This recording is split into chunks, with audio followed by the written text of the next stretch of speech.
I would be very happy for the marbles to return to Athens.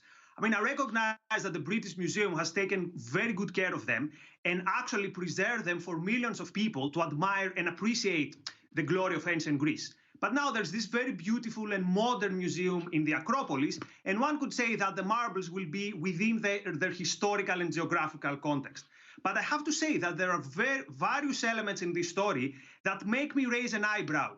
And I think the weirdest thing here is that I find it very, very cheap that the marbles are used as a tool for negotiation and that the marbles are used as a tool to put pressure on the United Kingdom. I find it a bit cynical, and to be honest, I find it quite opportunistic because, as you've said, the marbles have been taken for centuries.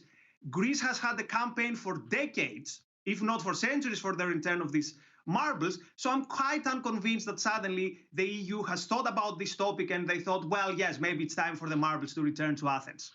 And also it raises a more general issue, which is very, very difficult. And the question is, what do we do with other similar cases? What is the principle about what should happen to other cases of artifacts that have been removed?